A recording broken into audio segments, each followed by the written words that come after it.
Embracing your body feels good. And it's good for you. This is a podcast for parents to help you help your kids. To embrace their bodies so they can be who they are in a world that tells them otherwise. This is the Embrace Your Body podcast with Taran B. And Dr. Z.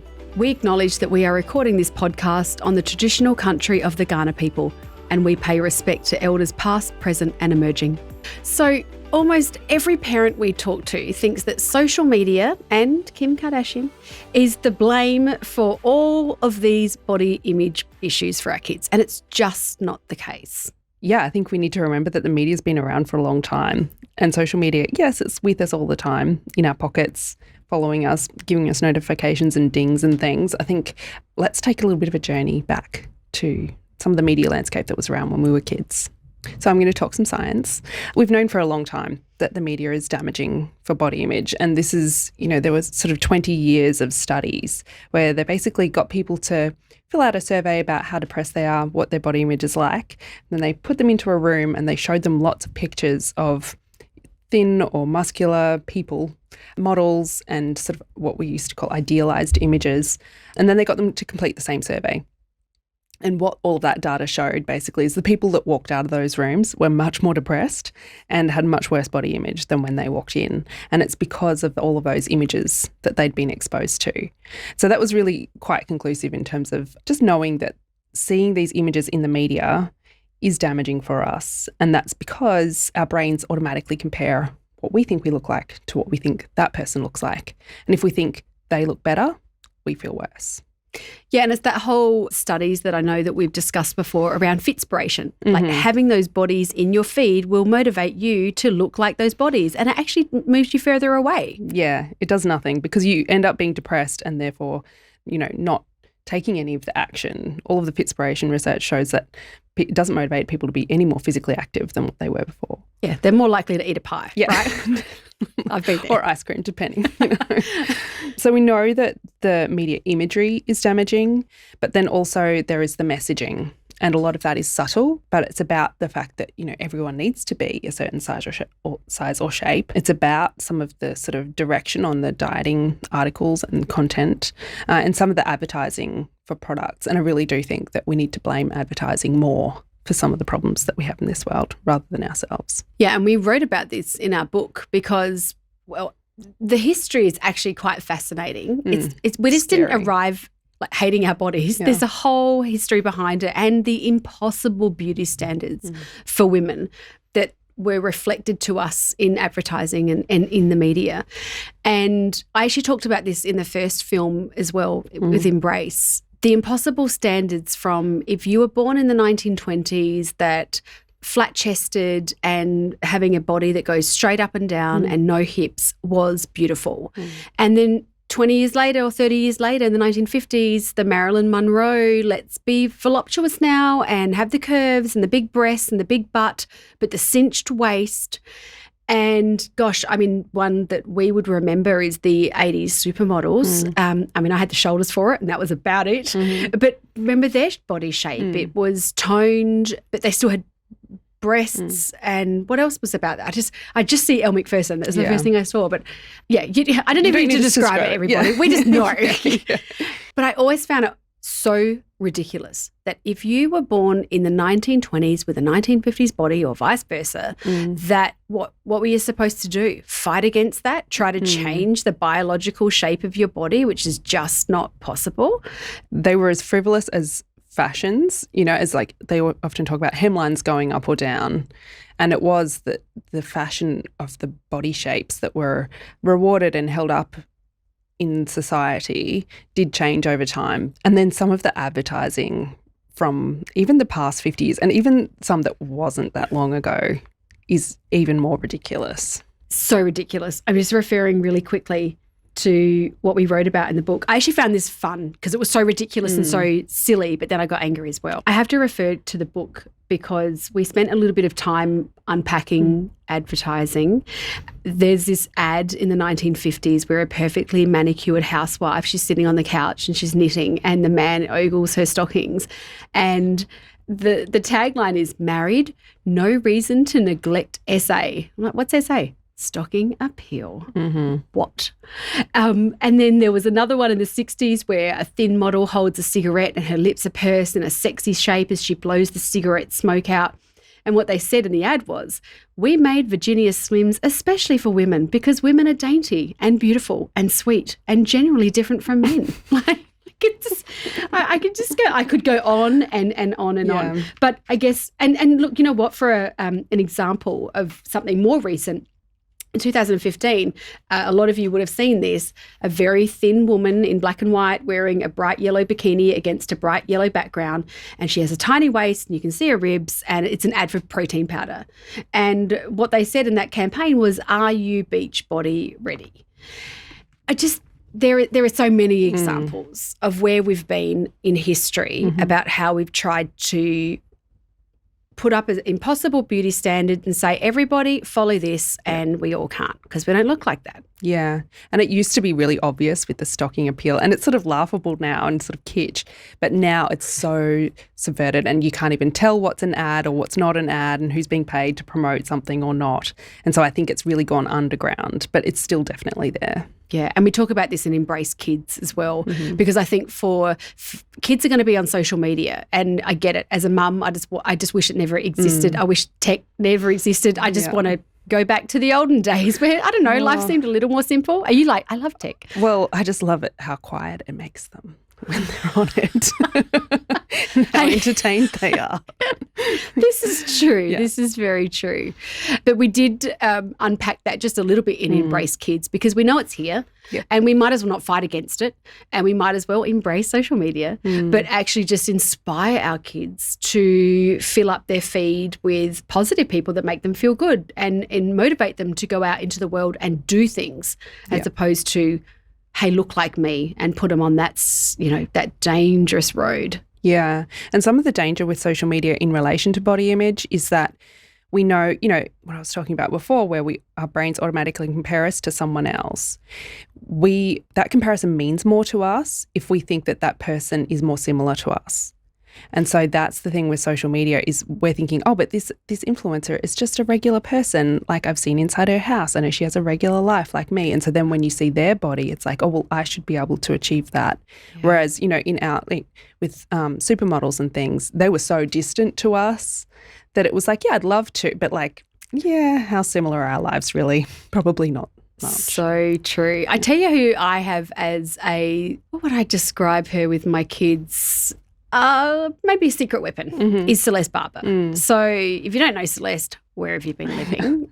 Please get her Instagram account into your life. So I actually used Celeste's parodies to help my kids when they were younger to see through a lot of the bullshit. So, for example, the Cindy Crawford talking about supermodels when she's drinking a Pepsi in an ad, and it's just so sexy. Like, I've never seen anyone drink Pepsi like she could drink Pepsi in her white shirt. And then Celeste will come along and do a parody of Cindy, and the Pepsi goes everywhere, and it's fun. I'm sure everyone knows what I'm talking about.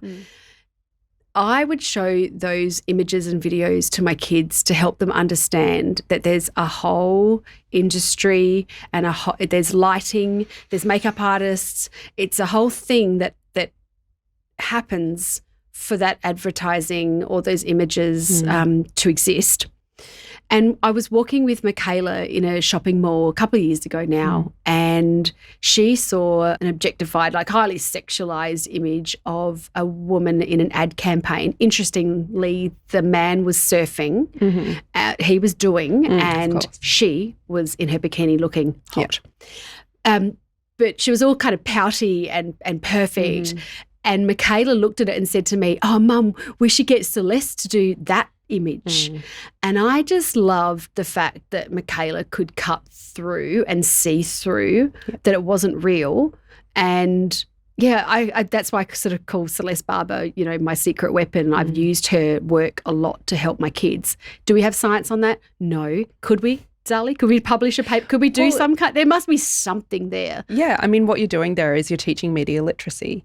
And so what that's about is kind of giving kids another lens, or we would usually talk about like a pair of glasses that you would put on to view the images that you're seeing more critically, rather than just drinking it in and sort of taking on all of the messages that advertisers would love you to take on, because it's going to make them lots of money. But there's some sort of key questions here that you can go to.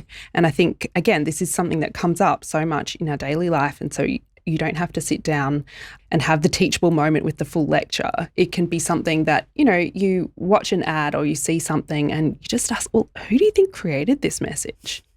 And just asking that question and being curious and walking alongside them in sort of trying to figure this out, it just helps them to see that that message was constructed, for one. It didn't just like happen because that's what life is like and they should therefore try to emulate that. It's like all of that was very carefully lined up. So, why might they have done that? What are we being sold here? And I think that, particularly in relation to advertising, because it's so quick, you watch an ad and it's like, what are we actually being sold?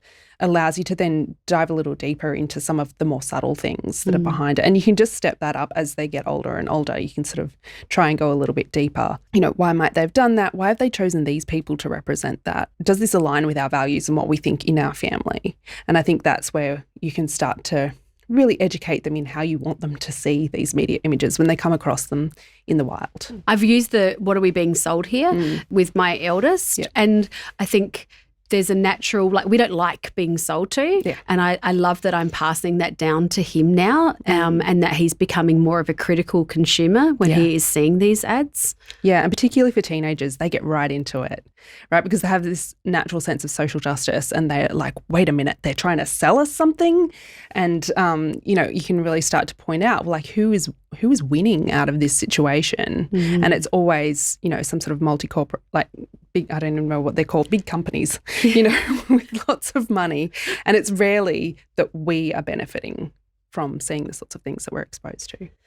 When you say social justice then and teenagers, I think I'm trying to work out what the opposite lens of that is. It's a really nice way to look at our teenagers, but when they can be pains in the butts, it's like, I'm always right. It's like steering that kind of, how they know everything about the world. It's like steering some of that energy into becoming mini activists. Yeah.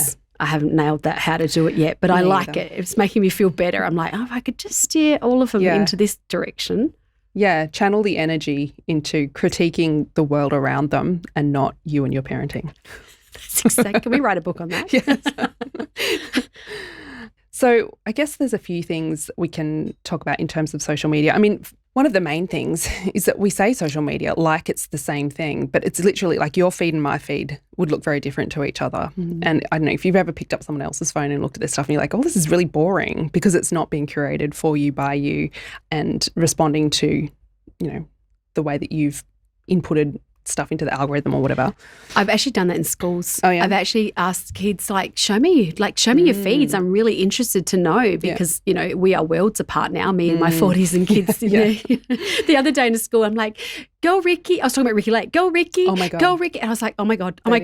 It was terrible. It was the worst thing ever. Yes. I was on an island on my own and everyone was just staring at me. But I was really fascinated to look at their phones and to see who they were following. Yeah. And I guess the question, just like what you were saying about the prompts to ask them, I was just asking, why are you following these people and how do they make you feel? And do they make you want to be a better person in whatever your kind of hobby is? And the answers that were coming back were like, no, they don't actually make me feel that great. So then it was just this really subtle and gentle, who could make you feel better? Yeah. What are your interests and who's doing that really well? Yeah. I guess that's all that role modelling. But it is fascinating to look at other people's phones. I think I mentioned in another podcast, my partner's phone, it's just full of cats. Yeah. It's just he's like the cat man, like the cat woman, but he's the cat man. I'm like, yeah, okay. I didn't know you were so obsessed with cats. But the influence of, sitting down and scrolling through social media and seeing cat videos for 10 minutes is very different to the impact of scrolling through, 10 minutes of models and very thin bodies and things. So and that's why with social media it's so hard to capture the impact, because everyone's exposed to all these different things. So I think what we're trying to say, where we're going with this, is that we want to encourage our kids to follow the things that are going to make them feel good. Yeah, it's really that simple. And if we look at this from a, practical tips that we can take away from this episode, it is just that get mindful about your own feed and help your kids to get mindful about theirs as well. Yeah. And notice how certain people that you're following are making you feel. Jamila Jamil in Embrace Kids says 4 words that we actually didn't put on a T-shirt. Why? We must. Oh, that's right, because we're like, we can't just take Steal her words and be like, hey, these are ours. Jamila Jamil says block, mute, delete, repeat.